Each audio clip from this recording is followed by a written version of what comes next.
3,000 Jewish children disappeared from Nazi-controlled Europe. They weren't sent away on transports. They weren't discovered in the camps. They simply vanished into thin air, and the most unexpected location imaginable became their perfect refuge, a tiny Protestant community nestled in occupied France's heartland, where religious leaders and rural families turned their houses, storage buildings, and educational institutions into hidden shelters. But here's what will challenge everything. You thought you understood about the Second World War. These young people weren't concealed in underground chambers or remote woodland areas. They moved openly through town. They sat in classrooms. They enjoyed recreation in open plazas. And the German forces, despite their extensive surveillance systems and reign of fear, never discovered them. How do you conceal 3,000 human beings right out in the open?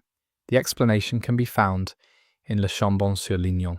And what you're going to learn was intentionally kept out of historical records for many years. The year was 1940. France had surrendered. The Nazi flag flew above the capital, and the puppet Vichy government made the southern region a zone of persecution. Jewish people were catalogued, identified, removed from their residences, and transported eastward in livestock wagons. Young ones were torn from their families at Drancy's entrance, the holding facility near Paris, where complete households waited for their fate. The horror followed a pattern. The German apparatus operated with precision, and amid this nightmare there stood Le Chambon, a remote community of 5,000 people situated on the Vivarais-Lignon highlands at 3,000 feet elevation. The weather was harsh, resources were scarce, and the population was Protestant. That final point carries more weight than you might realise. Le Chambon's residents were Huguenots, the descendants of French Protestant believers who had faced persecution, suffering, and slaughter under the Catholic crown for generations.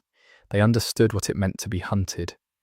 Their family chronicles were filled with tales of fleeing in darkness, seeking refuge in caverns, and remembering forebears executed for their beliefs. When Hitler's regime emerged and started pursuing Jewish people, the inhabitants of Le Chambon didn't view outsiders. They recognized their own ancestors from 3 centuries past, and they reached a conclusion. They refused to be bystanders this time. Never again. Everything began with a single individual, André Trocmé, the minister of the community's Reformed congregation. A tall figure, wearing round spectacles and possessing a commanding presence, Trocmé didn't fit the typical image of a wartime champion. He embraced pacifism completely, drawing inspiration from Gandhi's philosophy and the principles of peaceful resistance. However, in June of 1942, when Vichy officials started requiring ministers to announce anti-Semitic edicts during services, Trocmé took a remarkable stand. He said no, and standing at the lectern of his humble stone chapel, he announced that his parishioners were obligated to conceal, safeguard, and rescue anyone targeted by the authorities. This wasn't merely a recommendation, it was an ethical imperative, and his community, astonishingly, followed through. But what sets this account apart from every other resistance narrative you've encountered is this. It wasn't a covert mission run by a select group. It became a collective conspiracy. Agricultural workers, educators, homemakers, young people, everyone was aware, everyone took part, and everyone maintained silence. When the initial Jewish child reached the community, appearing at a farmhouse entrance during the night hours, the farmer's spouse didn't pause to consider. She welcomed her inside. Within days, 2 additional children came, followed by 5 more, then 10, and then, resembling a quiet, relentless current, they continued arriving. Young ones whose mothers and fathers had been detained, young ones who had gotten away from the transport trains, young ones whose true names were eliminated and replaced on fraudulent baptismal documents. And Le Chambon-sur-Lignon transformed into something that shouldn't have been possible, a refuge operating in the open. The question crossing your mind right now must be this. How did they accomplish such a feat? How did an entire community work against the Third Reich without being wiped out? The explanation will catch you off guard, because it centres on something the German forces never grasped: the quiet power of common citizens who determined that certain boundaries must never be violated. And before this video concludes, you'll understand precisely their methods and the reason this account nearly vanished from memory forever. The operation functioned in this manner. Information travelled through clandestine channels. A Jewish household in Lyon, frightened and pursued, might catch a whisper from a compassionate merchant or a resistance connection. Travel to Le Chambon-sur-Lignon, seek out the pastor. Assistance will be provided. No specific locations, no assurances, only trust in unknown faces. And so they journeyed on foot via rail, concealed in cargo vehicles. They appeared after dark, drained and terrified, gripping counterfeit documentation or carrying nothing whatsoever. And the doorways of Le Chambon swung open, not a single entrance, but many dozens. The community had no headquarters for operations, no elaborate intelligence system. What it possessed was far more potent, a collective moral conviction. Every residence became a unit within an invisible web. And the most remarkable aspect, no one faced coercion to join. They simply made that choice. André Trocmé and his spouse Magda served as the discreet organisers of this improbable mission. Their minister's residence became a processing centre for human survival. Magda responded to knocks at every hour, welcoming desperate refugees with words that would become famous. Naturally, come in. Not perhaps, not will consider what's feasible. Simply, naturally, as though protecting the persecuted was the most self-evident action imaginable. She provided them meals, located temporary sleeping arrangements, and then within hours or days placed them throughout the community and neighbouring agricultural properties.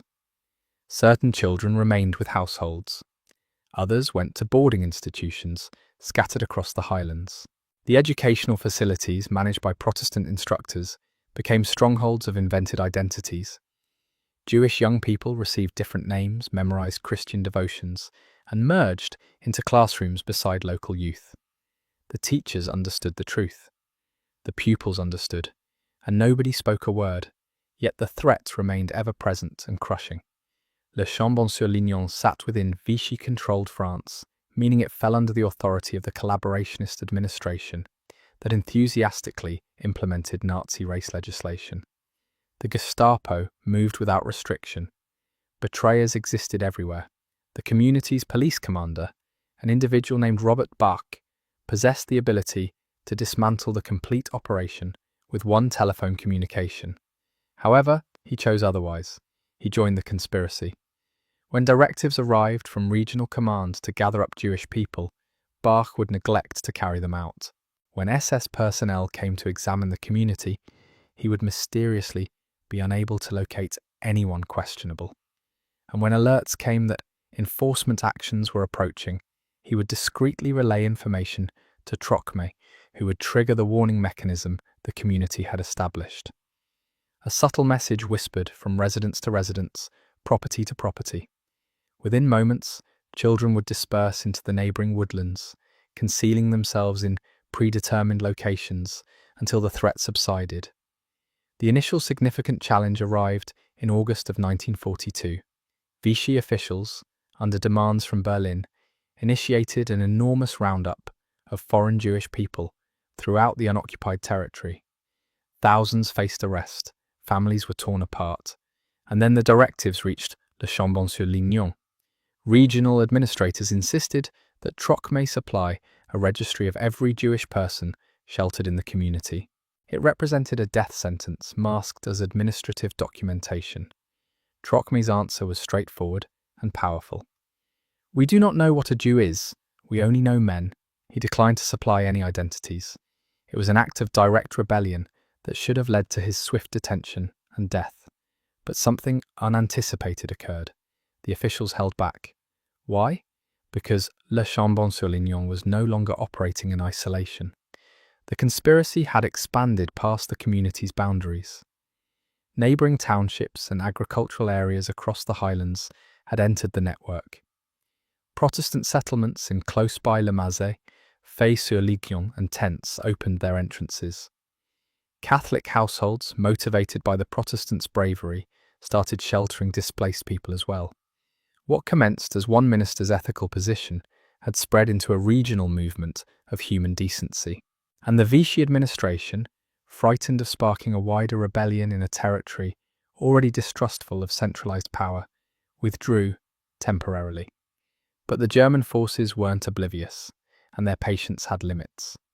By the winter months of 1942, rumours regarding Le Chambon had climbed to the upper levels of SS leadership structure in France.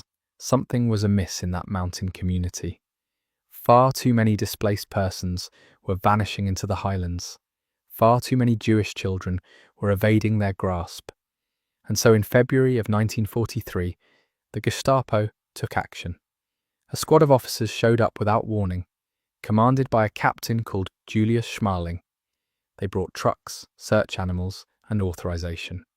Locate the Jewish people, detain the conspirators, and establish this community that challenged the Reich as an example. The entire mission should have required hours. It consumed weeks, and it concluded in defeat. Schmaling was no simpleton. He grasped that Le Chambon was concealing something, yet he couldn't establish proof. The children he came across on the roadways all possessed documentation. The households sheltering them all offered explanations. "This is my brother's daughter from Lyon. These are family members from Marseille." The narratives were practiced, uncomplicated, and impossible to refute without comprehensive background investigations that would require months to complete. And here's where the community members' approach demonstrated its brilliance. They never outright denied anything. They simply concealed the reality beneath multiple layers of everyday ordinariness. When Gestapo personnel searched residences, they discovered children completing schoolwork. When they examined educational facilities, they observed pupils singing Protestant hymns. Everything appeared routine. Everything sensed incorrect. But Schmaling lacked proof. And without concrete evidence, even the Gestapo couldn't operate without restraint in Vichy-controlled areas, without creating a diplomatic crisis with the collaborationist authorities. The German forces came nearest to breaking through the network on a bitter cold morning in late February. Schmaling's personnel conducted a raid on a boarding institution called Maison des Roches, a three-level structure positioned at the community's edge. They crashed through the entryways, insisting on examining identification documents for every pupil. The administrator, a lean individual named Daniel Trocme, André's relative, responded with composure. He presented documentation for each child. The personnel scrutinized them thoroughly, searching for discrepancies, counterfeit official marks, anything providing justification for detention.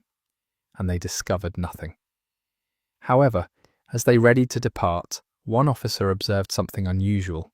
A young boy in the corner, perhaps 12 years of age, was gripping a book against his body with pale-knuckled intensity. The officer shouted a demand, "Display the book." The boy paused. The space became silent. Daniel Trocme moved forward. He offered a smile, rested a hand on the young boy's shoulder, and clarified that the child was merely protective of his devotional book, a present from his deceased mother. The officer remained unconvinced. He tore the book from the boy's grasp and examined it, and there, hidden between the pages, sat a photograph, a family photograph, and the boy in the image was positioned beneath a menorah, clearly observing Hanukkah. The officer's expression showed victory. He possessed his evidence. He seized the boy by the limb and started pulling him toward the exit. The other children observed in paralyzed terror. And then Daniel Trocme performed an action that should have resulted in his immediate execution. He physically obstructed the exit. He informed the officer that if the boy faced arrest, he must arrest Daniel as well, because this child, he stated, remained under his guardianship, and Daniel refused to forsake him. The confrontation continued for less than 60 seconds, yet it seemed endless. The officer possessed the authority to shoot Daniel on the spot. He held complete legal authority under Nazi occupation regulations. but something prevented him. Perhaps it was the unwavering resolve in Daniel's gaze. Perhaps it was understanding that executing a school administrator before numerous observers would transform the entire Highlands into an engaged resistance territory. Or perhaps, just perhaps, even a Gestapo officer retained a fragment of humanity that recoiled from killing a man for defending a child. For whatever cause, the officer let the boy go, pushed Daniel to the side, and departed angrily. But Daniel Trocme's identity was recorded on a list, and 6 months into the future, the Gestapo would return for him.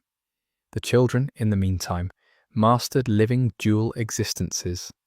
During daylight, they became Marie, Pierre, Jean, upstanding Protestant young people with baptismal certificates and memorized family backgrounds. After nightfall, in hushed exchanges, in upper rooms and storage buildings, they remained Rachel, David, Sarah, clinging to pieces of their authentic identities like treasured gems. They absorbed which devotions to speak publicly and which ones to murmur privately. They committed to memory the identities of imaginary family members and the particulars of locations they'd never seen. And they absorbed the most crucial lesson of all, remaining silent. A solitary error, a solitary instant of bewilderment could destroy everything. The burden of that obligation on young people as young as 5 years is nearly impossible to comprehend. Yet they bore it because they grasped, even at such tender ages, that their continued existence relied on a flawless act. The community's children became their fellow conspirators. Protestant youth who had matured hearing accounts of their own forebears' persecution grasped instinctively what hung in the balance. They provided cover when the Jewish children's pronunciations faltered. They assisted them in memorizing Christian ceremonies. They deceived their own family members when required, and they developed authentic bonds that rose above the terror of the present.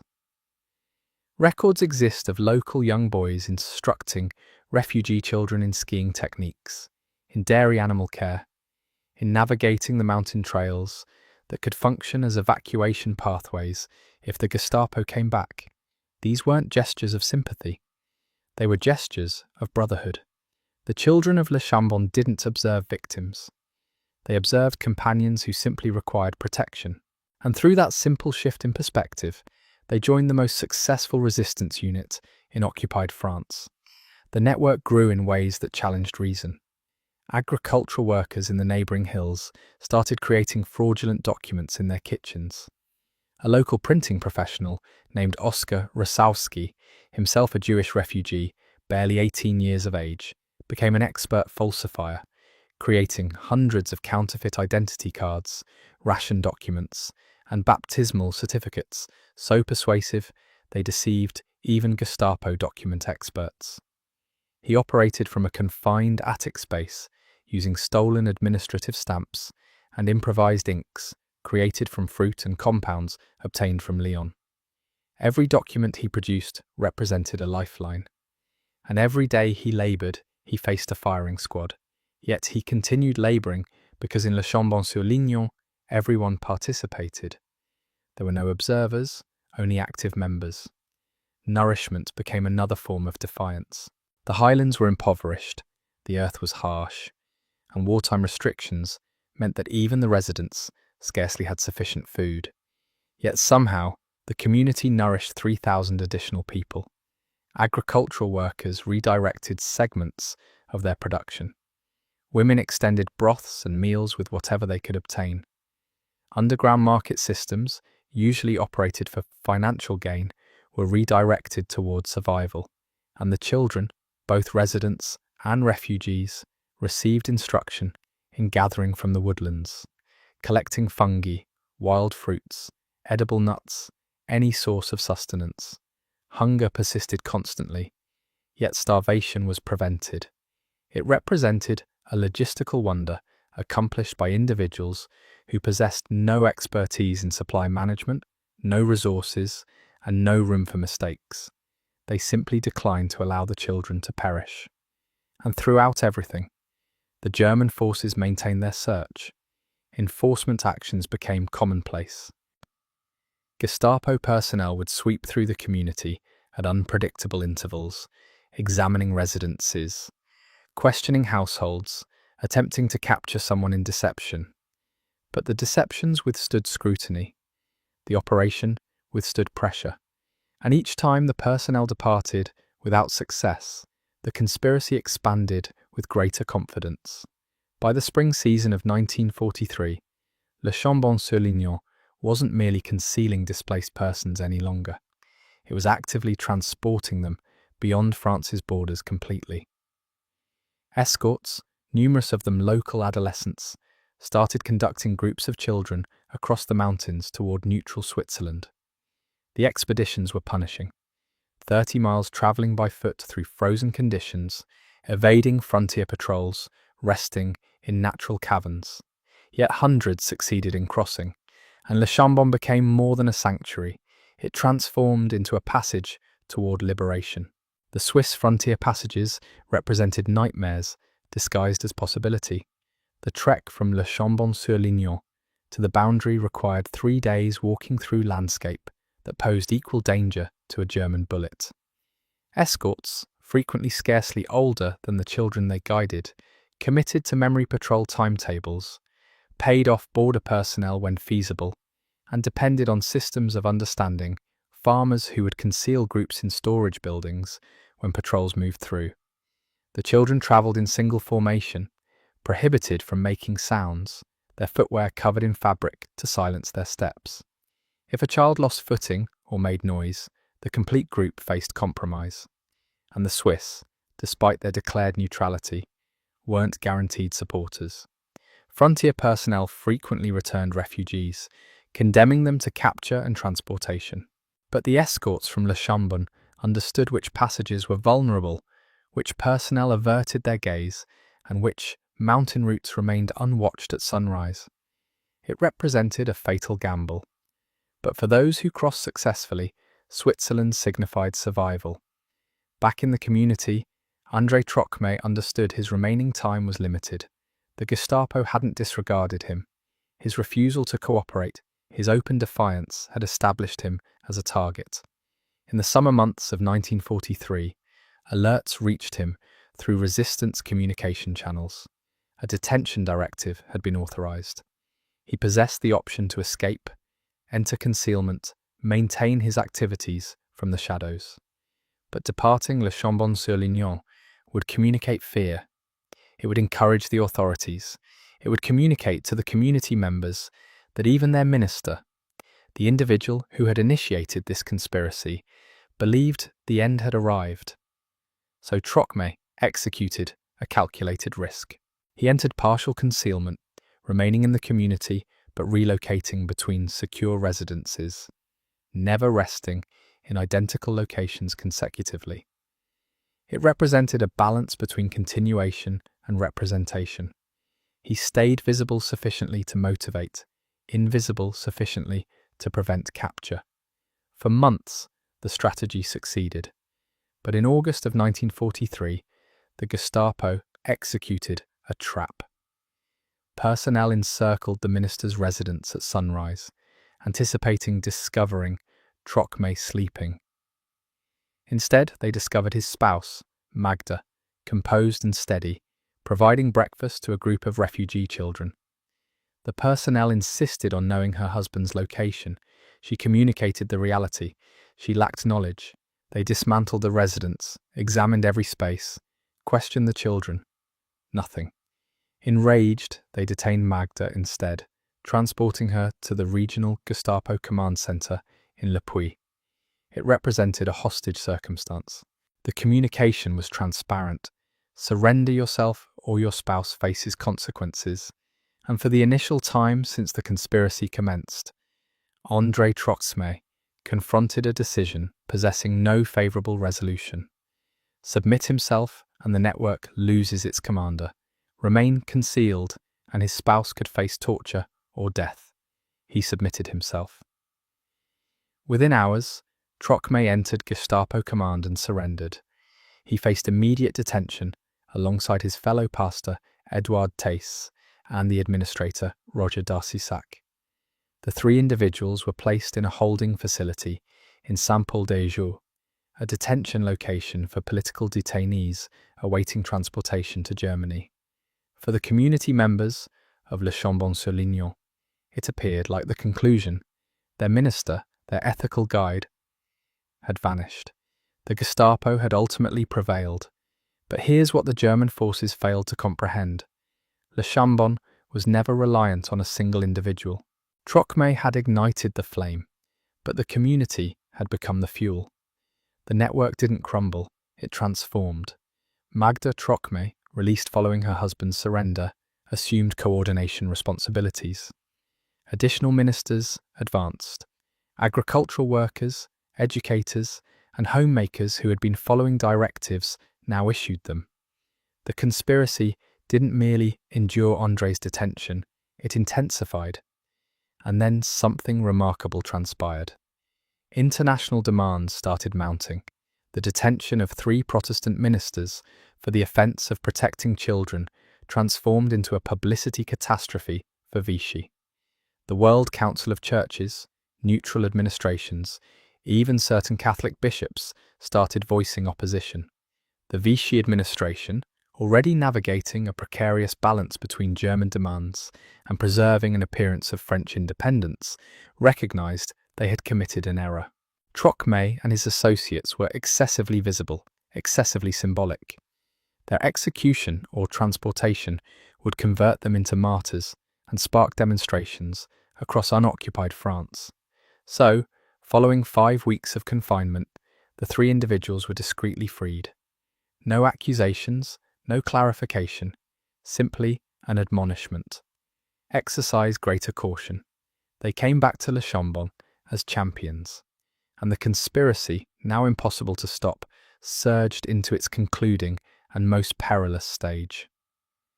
By the winter of 1943, the complete highlands had converted into a resistant stronghold, masked as pastoral agricultural territory. What had commenced as a community conspiracy now extended across numerous settlements. Le Mazet, Saint-Agrève, Fay-sur-Lignon, Tence, all transformed into connection points in an underground passage that channeled thousands of displaced persons towards security. The Gestapo understood something was occurring. They could sense it, yet they couldn't observe it. The network functioned without documented records, without radio transmissions, without anything capable of being intercepted or followed. Directives were communicated verbally. Secure residences rotated weekly. And the most incriminating proof, the children themselves, concealed in the open, their fraudulent identities so thoroughly integrated into community existence that even adjacent residents couldn't distinguish who was authentic and who was fabricated. It represented counterintelligence executed by common individuals who had never encountered the concept. The falsifier, Oskar Rosowski, had transformed into a phantom legend. Nobody knew his actual identity. Most community members had never observed his appearance, but his creations circulated like underground currency. An agricultural worker would obtain a package containing 20 blank identification cards. An educator would discover baptismal certificates placed beneath her entrance. A household concealing displaced persons would awaken to find recently forged ration documents on their kitchen surface. Rosowski laboured in isolation, confiding in nobody, relocating between upper rooms and storage buildings, perpetually one step ahead of the Gestapo operations that arrived with growing regularity. He was 19 years of age, and his falsifications were so flawless that following the war, French officials would face challenges determining which documents were authentic and which were his productions. He preserved lives with ink and parchment, functioning in obscurity, never requesting acknowledgement, and he nearly faced capture numerous times. The children, now totaling in the thousands, when including those in neighbouring communities, established their own survival practices. They invented coded communication for threats. An educator inscribing a particular phrase on a teaching board signified enforcement action approaching, disperse. A chapel bell sounded at an unusual hour, signified conceal immediately. They created emergency meeting locations in the woodlands identified with markers only they comprehended, and they mastered reading adults for indicators of tension or anxiety, grasping that their survival relied on perpetual awareness. Certain of these children were as young as 4 years of age, yet they maintained the operational discretion of trained agents. Accounts exist of Gestapo personnel questioning children who preserved their fabricated narratives under interrogation with a self-control that disturbed their questioners. These weren't battle-hardened resistance operatives. They were young people who comprehended that a single error signified death for everyone they cared about. The neighbouring woodland became a secondary community. Natural caverns, deserted herders' shelters, and thick undergrowth were converted into crisis refuges, supplied with coverings, preserved provisions, and first aid materials. When enforcement actions grew more intense, complete groups of children would disappear into the woods for extended periods, watched over by older adolescents or young adults who understood every pathway and concealment location. They absorbed how to travel soundlessly through the vegetation, to identify the noise of German machinery from great distances, to rest in alternating periods so someone remained alert constantly. It represented a dual existence, partially within civilization, partially within the wild, and the woodlands preserved their mysteries. Many years afterward, people walking the trails would continue finding remnants of these encampments.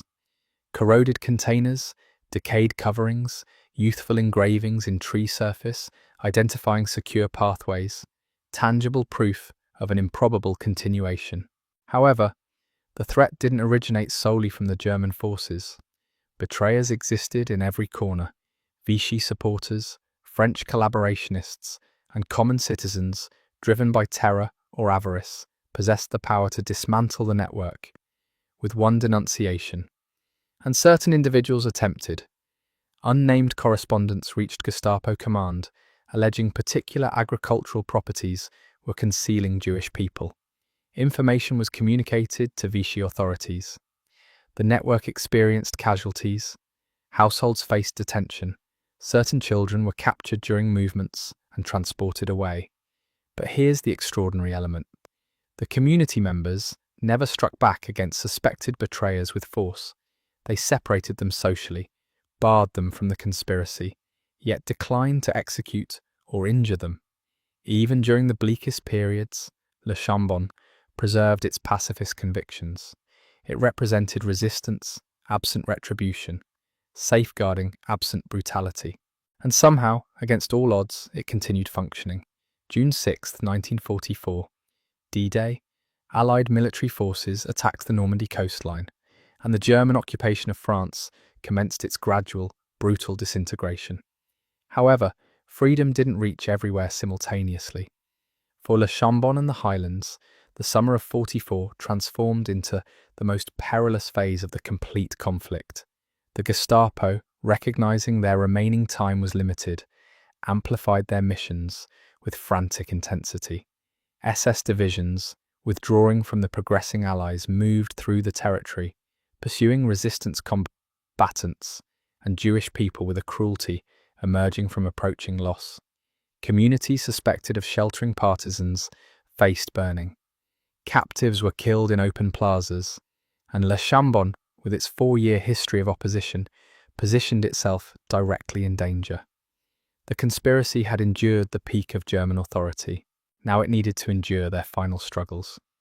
On June 29th, precisely 3 weeks following D-Day, the Gestapo arrived for Daniel Trockme. They hadn't disregarded the school administrator who had obstructed an exit and declined to release a Jewish child.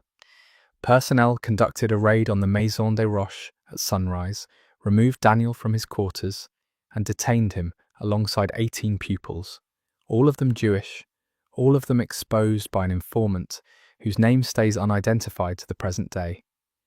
Daniel was moved to the Compiègne transit facility, then transported to the Majdanek concentration facility in occupied Poland. He never came back. On April 2nd, 1945, mere weeks prior to the facility's freedom, Daniel Trocmé perished in the extermination chambers. He was 31 years of age. His concluding documented statement, based on a fellow detainee who endured, were directions to care for the children. Even in Majdanek, even confronting death, he continued safeguarding them. The information of Daniel's detention transmitted shock throughout Le Chambon-sur-Lignon. For the initial time, the community experienced the complete force of German retaliation. Mothers and fathers who had placed their children with the network started to fear. Certain individuals insisted their children be returned. Others pleaded for them to be relocated instantly to Switzerland. The meticulously preserved composure that had sustained the conspiracy, together for 4 years, started to split. And then Magda Trocmé performed something that redefined bravery. She organized a gathering in the community plaza. She positioned herself before hundreds of frightened individuals and communicated the reality. Daniel had vanished. The Gestapo was intensifying their efforts. The dangers were now catastrophic. And then she stated this: "We will not cease. We will not release a solitary child. And anyone wishing to depart the network can accomplish so presently, with no criticism." She paused. Nobody stirred, not a single individual. The conspiracy remained intact. August delivered torment to the highlands. A portion of an SS division, escaping American military, advancing from the southern region, occupied the area and imposed harsh authority. They killed suspected resistance participants immediately. They incinerated agricultural properties suspected of concealing weapons, and they positioned Le Chambon-sur-Lignon under direct military observation. For 6 weeks, the community existed under occupation within occupation. SS personnel patrolling roadways, executing residence-to-residence examinations, questioning anyone appearing questionable. The children couldn't travel to the woodlands any longer. The frontiers were blocked. Evacuation pathways were eliminated. They needed to conceal within the community itself, in locations so confined and lacking ventilation that certain individuals spent weeks in upper rooms or underground spaces, never observing sunshine. It represented the ultimate challenge of the network's resourcefulness. And somehow, impossibly, not a solitary Jewish child was found during those 6 weeks. The transformation arrived from an unanticipated origin.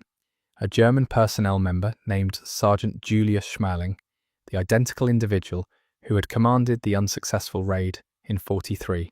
Schmaling, presently disillusioned and confronting inevitable loss, executed a decision that continues to resist clarification. He commenced discreetly alerting the community when enforcement actions were scheduled. He created false documentation to his commanders, asserting examinations had located nothing. And in late August, days prior to the SS division's withdrawal, he entered the minister's residence and communicated to Magda Trocmé directly. "Remove them immediately. I cannot safeguard you further." Why did he perform this action? Was it remorse? Self-interest? A final attempt at humanity before the conclusion?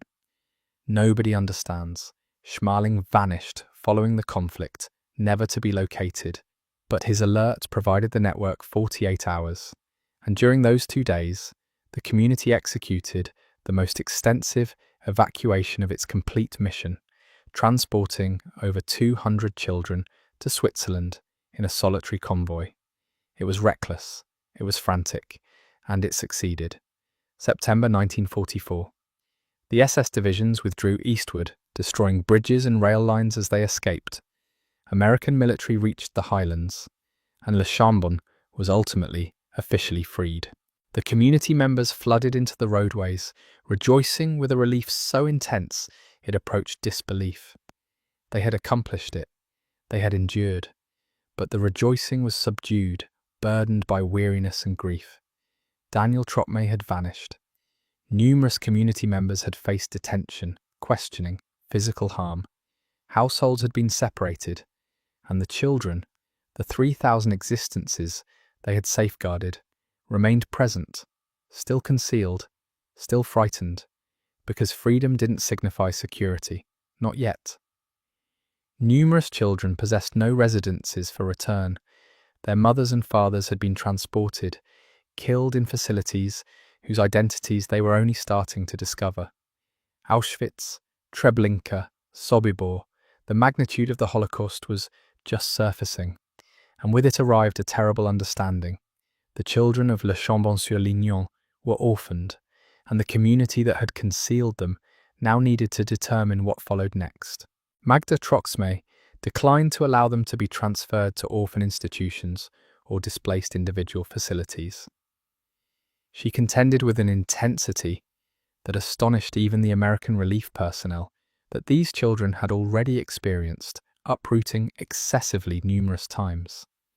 They had been separated from their mothers and fathers, deprived of their identities, compelled to exist as phantoms. They didn't require another institution, they required constancy. So she advanced an audacious recommendation. Allow the children to remain in Le Chambon-sur-Lignon.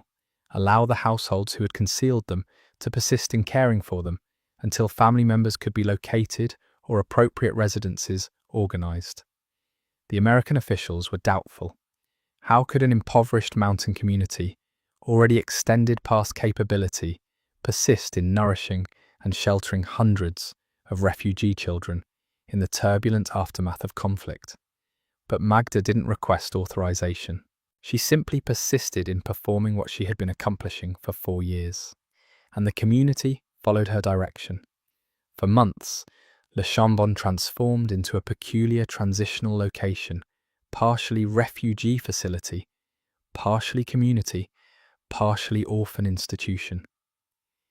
Red Cross personnel reached, recording the children, pursuing surviving family members, attempting to reconstruct destroyed households.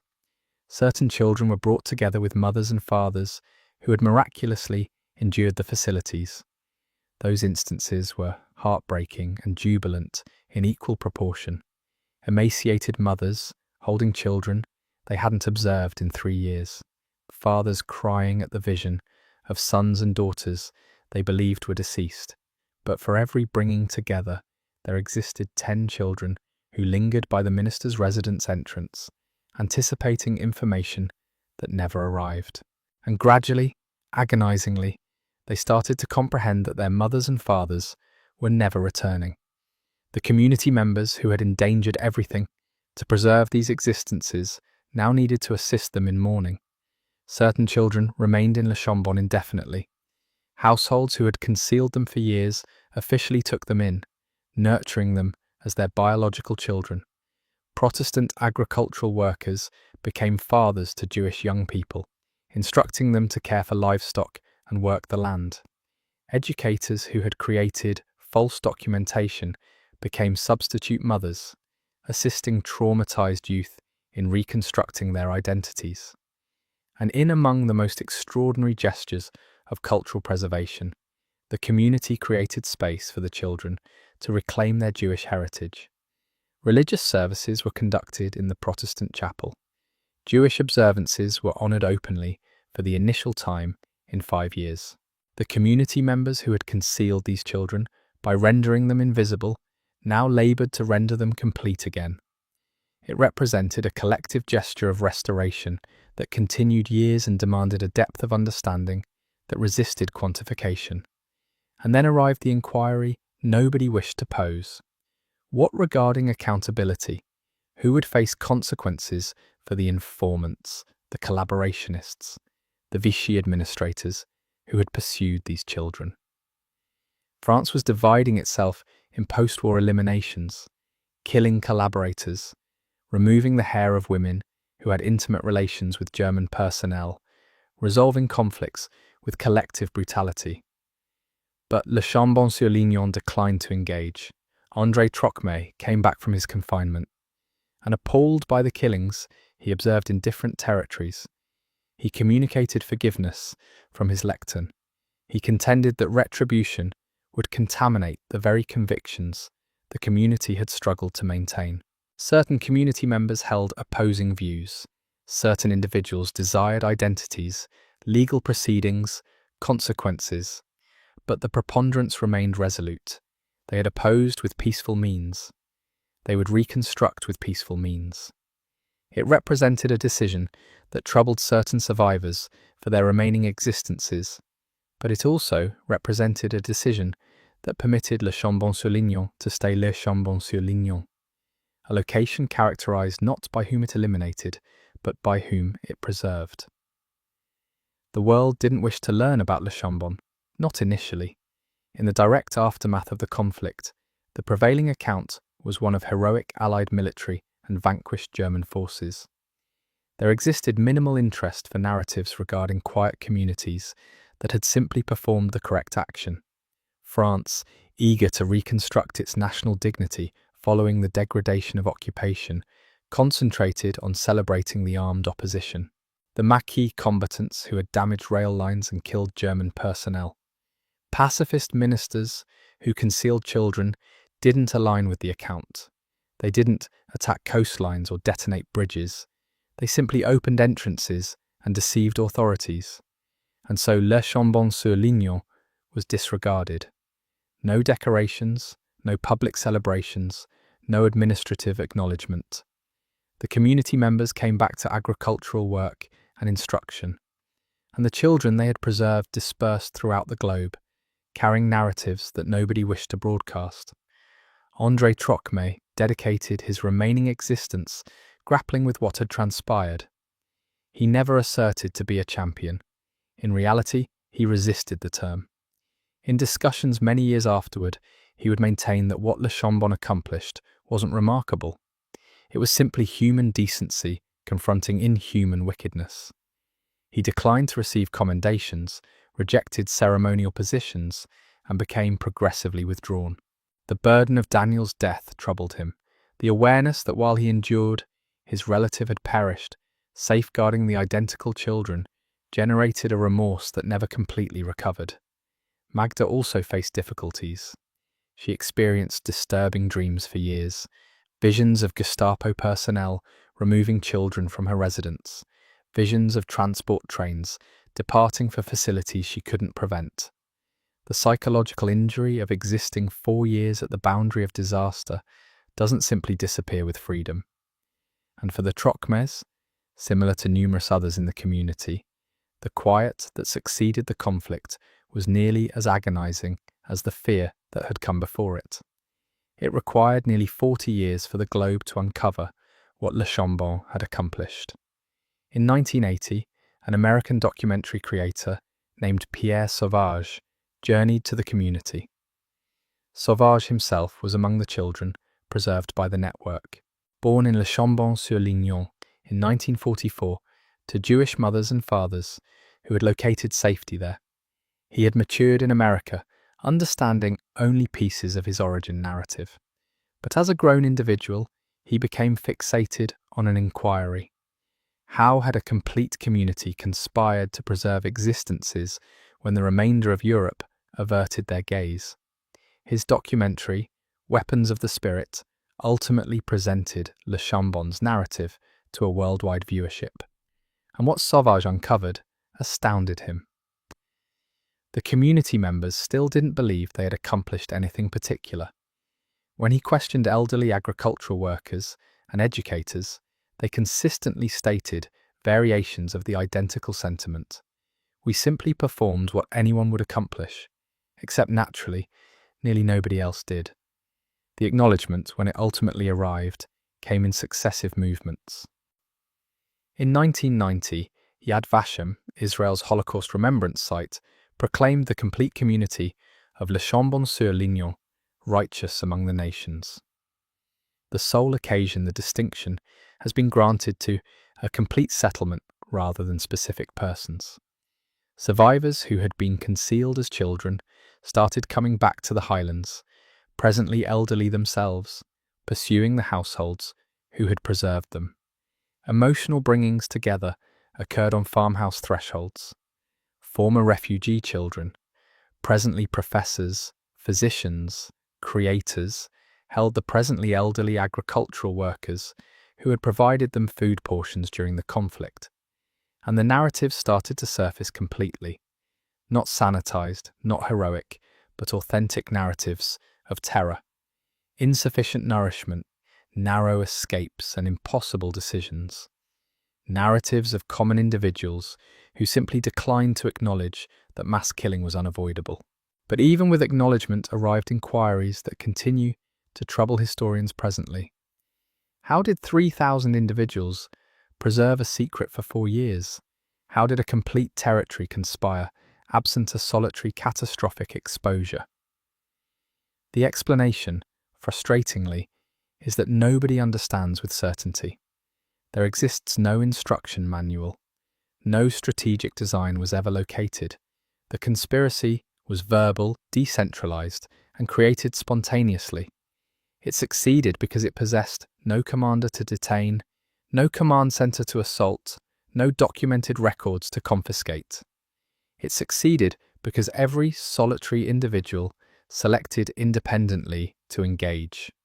And that selection duplicated thousands of occasions by thousands of individuals, generated something the German forces could never penetrate, a practice of opposition so profoundly integrated that it transformed into indistinguishable from everyday existence.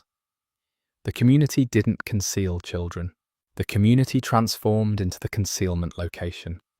Presently, Le Chambon appears similar to any different small French community. Stone residences gather around a humble chapel. Agricultural properties scatter the neighbouring hills. Visitors move through in warm months, travelling the mountain pathways, unaware they're walking trails that formerly functioned as evacuation pathways for pursued children. But if you understand where to search, the recollection stays. A compact museum records the conspiracy. Memorial markers identify the residences of central figures. And annually, on a cold morning in February, survivors and their offspring assemble in the community plaza to remember. Certain individuals are in their 80s presently, the final living observers to what transpired here. They come back to express gratitude to a location that preserved their existences and to guarantee that the narrative doesn't perish with them. Because Le Chambon-sur-Lignon's greatest concern isn't being disregarded by the globe. It's being remembered as holy figures. The community members never desired to be remarkable. They desired to be ordinary. And that's precisely what renders their narrative so crushing. Here's what the historical records won't communicate to you. Le Chambon-sur-Lignon succeeded because it dismissed the assumption that there existed only 2 selections during the Holocaust: cooperate or oppose with force. The community located a third pathway: peaceful rebellion at magnitude. They didn't damage German operations. They simply declined to engage in mass killing. And that refusal, increased across a complete settlement, demonstrated more successful than any explosive or projectile. It's a teaching that frightens administrations and motivates revolutionaries in equal proportion. Because if one impoverished community in occupied France could preserve 3,000 existences without discharging a weapon, what does that communicate regarding every different location that asserted powerlessness? What does it communicate regarding the millions who maintained they possessed no selection? Le Chambon-sur-Lignon established that selection perpetually exists, and that's a threatening reality for those who benefit from compliance. The children who endured Le Chambon transported the conspiracy into their personal existences. They transformed into educators, physicians, advocates, creators. Numerous committed their professions to human rights labour, refugee support, and Holocaust instruction. They married, produced children of their possession, and communicated to their youth regarding the Protestant agricultural workers who had concealed them in storage buildings and instructed them in dairy animal care. Those second-generation narratives are presently being transferred to a third generation. Grandchildren of survivors who never encountered the community members but inherited their ethical understanding. And in a globe progressively separated by nationalism, fear of outsiders, and the vilification of displaced persons, Le Chambon-sur-Lignon's illustration has transformed into more applicable, not less. Every occasion A government blocks its frontiers to protection seekers. Every occasion, a political leader asserts that safeguarding the defenceless is excessively threatening or excessively costly. Someone indicates a small community on a French highlands and inquires, if they could accomplish it with nothing, why cannot we? But here's the discomforting reality that survivors themselves will communicate to you. Le Chambon-sur-Lignon was an irregularity. It shouldn't have functioned. The probabilities of achievement were minuscule. One informant possessing resentment. One Gestapo personnel willing to slaughter a complete community as an illustration. One operational disintegration, and the complete network would have fallen. Thousands would have perished. And the globe would have never understood their identities. The community members succeeded not because they possessed a flawless design, but because they declined to relinquish their convictions even when defeat appeared inevitable. That's not a tactical approach, it's a wager. And most occasions throughout historical records, that wager fails disastrously. We remember Le Chambon because it's the anomaly. And we must remember the innumerable different locations. The communities that attempted to oppose and faced burning.